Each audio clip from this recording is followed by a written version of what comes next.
the following day. Alexander Vinokourov attacked on the descent into Gap on roads so hot that the tarmac was melting. Armstrong and his Spanish rival Joseba Bellocchi went after him.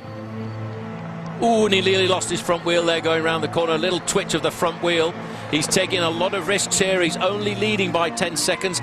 The difficult thing on a day like this is, in fact, the toe, and Bellocchi's gone down. Armstrong's off the road as well. Armstrong, complete control there. He's into the field, but what a great bike rider. He's gone across. This is unbelievable. I've never seen this before. Armstrong went across the field there. He's back on the road at 4 kilometers to go. What great reflexes from the man from Texas. Tyler Hamilton coming along there, touching him on the shoulder. This is unbelievable. But true, and like a lot of the Lance Armstrong story, full of what-ifs. What if Armstrong had been a metre closer to Bellocchi when he went down? What if the crash had pointed him anywhere other than the entrance to a farmer's field that turned into a handy shortcut? What if he hadn't been such a good bike handler? Joseba Bellocchi was left with a broken femur and a whole different set of what-ifs. He'd been having his best ever tour and was looking like a real danger to Armstrong. A tubular tyre rolling off on the melting tarmac of a fierce alpine summer's day ended his race and left him a lesser rider afterwards. Armstrong survived to stay in contention for the Tour and for greatest Tour moment, as we'll see shortly.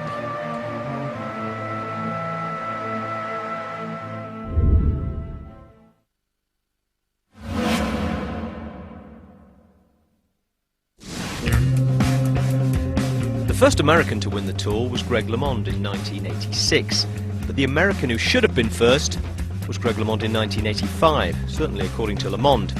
It would never happen now, but the two main contenders for overall victory rode for the same team, La Vie Claire. Bernard Hinault, the hardest man in a hard man's sport, was going for his 5th Tour win, and when LeMond had the chance and the legs to take time and perhaps the Tour for himself, team manager Paul Kirkley ordered him to wait. If Hinault was in my place, he would not have waited. That's all I have to say. That's the truth. That's the difference. Hinault was in my... I have nothing against Hinault. I want him to win the Tour. I felt that he was in my place at the last climb.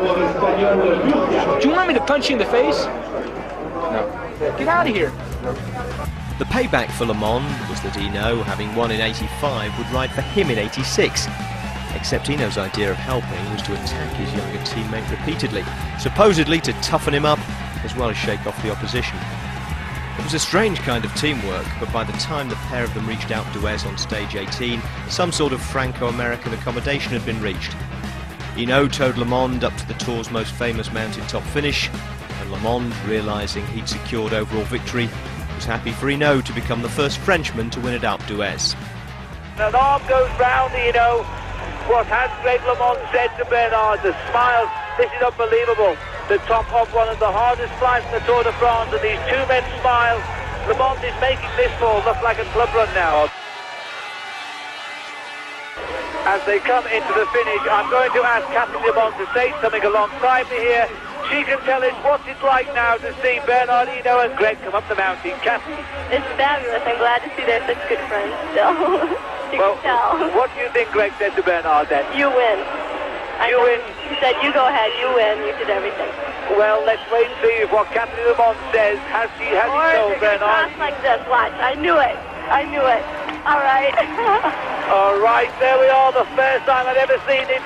Two men coming up the Tour de France and now doing it together. All right. The cheers are enormous, and you can hear Cathy shouting, all right.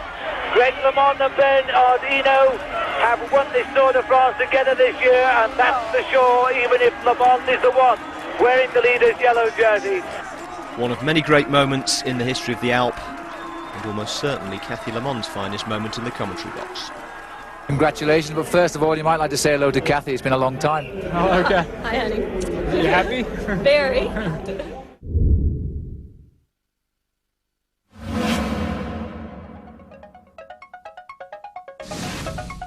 Now this really is a moment, 250th of a second's worth at f5.6 or something similar, from stage 20 of the 1964 Tour de France. On the left is Jacques Anquetil, on the right Ramon Poulidor, although in this picture there barely is any left and right. The two of them are so consumed by their personal rivalry that never mind wanting to win the same race, they both want to occupy the same tyre's width of tarmac. And this isn't a sprint, it's the climb of the Puy de Dôme. There is film footage, but the moment doesn't seem to be on it. And if it was, you'd only want to press pause in any case. It was the decisive showdown of an epic race, and possibly their lives. Anquetil, the great hated champion after a record 5th tour. Poulidor, the people's champion after his first. The two of them half fighting, half supporting each other up the final climb, like a couple of drunks on their way home. Poulidor, the less exhausted of the two, eventually pulled away. He had to. Anquetil led by 56 seconds, and he needed that to take the yellow jersey and a bit more to have a chance of keeping it in the final time trial. In the end, Anquetil came in 42 seconds behind him and kept the race lead by 14 seconds. It was the closest Poulidor ever came to wearing the yellow jersey. He went on to set the Tour record for almost winning, with 3 second places and 5 thirds, and to take up permanent residence in French sporting posterity as the most loved loser of all time. Anquetil was the first man ever to win 5, but he never came back after the damage he suffered in '64. Anquetil died at the age of 53. Poulidor is still a Tour personality. In the greatest photo of the greatest French Tour of all time, they're inseparable. Fabulous picture. Now, I say 1964 was the greatest French tour as if there's any other kind. What I mean is, it'd almost certainly be #1 in the host broadcaster's version of this show. It's not ours, though. The top 3 are still to come, and they're on the other side of this break.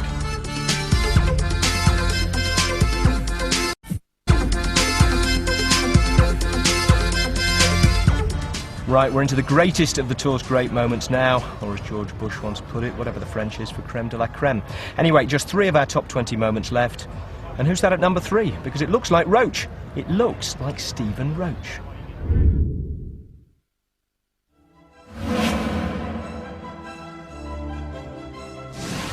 Some moments are born great, and some have great commentary shouted over the top of them. Stephen Roach's ride in the 1987 Tour was fabulous on its own, but better with Phil Liggett. Roach had taken the jersey, lost it to Pedro Delgado, and seemed to have lost the Tour on stage 21 to La Plana, when he was dropped by the Spaniard on the final climb, and dropped by the cameras too as he slipped back and apparently out of contention. Here is the start of the drama of today's stage of the Tour de France. Again, Pedro Delgado has flipped Stephen Roach on the climb. But remember, at one point he had 1.5 minutes, and just who is that rider coming up behind? Because that looks like Roach. That looks like Stephen Roach. It's Stephen Roach who's come over the line. He almost caught Pedro Delgado. I don't believe it. What a finish by Stephen Roach. We never knew he was that close. Stephen Roach has risen to the occasion so well. He almost caught Pedro Delgado on the line. Surely Stephen Roach is now going to win this Tour de France.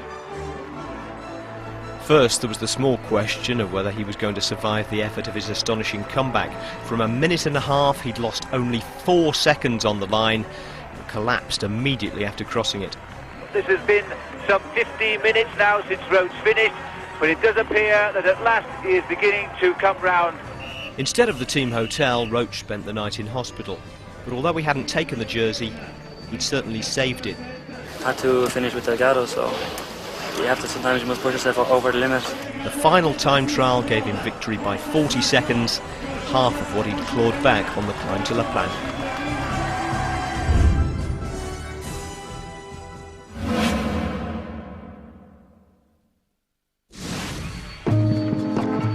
We've already seen Lance Armstrong in the Centennial